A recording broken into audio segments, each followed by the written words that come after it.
अस्सलाम वालेकुम फ्रेंड्स, क्या हाल है। उम्मीद करता हूँ कि सब ठीक होंगे। अच्छा भाई, आज हम डिस्कस करेंगे फॉरसेज एनएफटी के बारे में, क्योंकि काफ़ी दोस्तों ने ये सुना तो है कि भाई फॉरसेज में एनएफटी आ रहा है, लेकिन उनको ये पता नहीं है कि भाई एनएफटी क्या होता है। इसलिए फॉरसेज एनएफटी के बारे में बताने से पहले मैं आपको पहले बताऊँगा कि एनएफटी होता क्या है, ठीक है ना। क्योंकि काफ़ी दोस्तों ने सुना होता है कि यार फॉरसेज में एनएफटी आ रहा है, फॉरसेज में एनएफटी आ रहा है, लेकिन उनको ये भी पता नहीं होता कि भाई एनएफटी है क्या, क्यों इसकी करोड़ों में कीमत होती है। सही है, तो पहले मैं आपको बताऊंगा कि भाई एनएफटी क्या होता है, ठीक है। तो चलते हैं अपने टॉपिक की तरफ। सबसे पहले तो मैं आपको बताता हूं कि एनएफटी क्या होता है, ठीक है।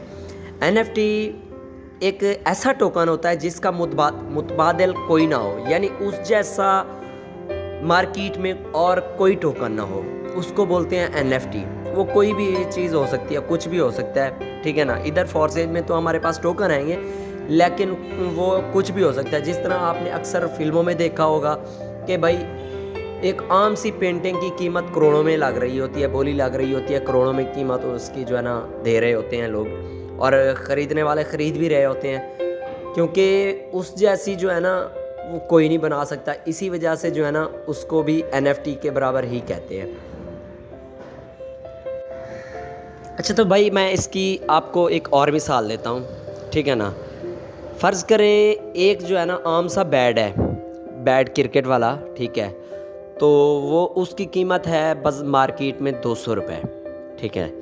अगर उस बैट पर, ठीक है, बाबर आजम या उमर अकमल हो गया या फिर कोई भी बड़ा प्लेयर जो है हमारा, उसके अगर उस पर ऑटोग्राफ या साइन वगैरह हो जाए, तो फिर आपको भी मालूम होगा, पता होगा कि उसकी कीमत क्या होगी, ठीक है ना।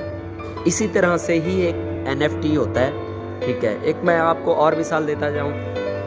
तकरीबन कोई 2 से 3 माह पहले इमरान खान ने एक लड़के की जो है ना शर्ट पर एक ऑटोग्राफ दिया था। उसकी कीमत तकरीबन जो है ना लाखों में लग रही थी, लेकिन वो बेचना नहीं चाह रहा था। वो भी एक किस्म की एनएफटी हो जाती है, हो गई, क्योंकि उस जैसा मार्केट में कोई नहीं था, ठीक है। तो अब चलते हैं हम फॉरसेज एनएफटी पर, कि फॉरसेज में एनएफटी आ रहा है, हमें किस तरह से मिलेगा और किस तरह से जो है ना हमने उस पर वर्क करना है। तो भाई फॉरसेज के में जो ऑलरेडी ज्वाइन है उनको तो पता होगा कि फॉरसेज किस तरह से वर्क कर रहा है, ठीक है ना। ज़बरदस्त अर्निंग हो रही है हमारी फॉरसेज में, और अल्हम्दुलिल्लाह मैंने 4 माह में तकरीबन कोई 2.5 से 3 लाख रुपया मैंने इसमें से निकाल लिया है फॉरसेज में से, ठीक है।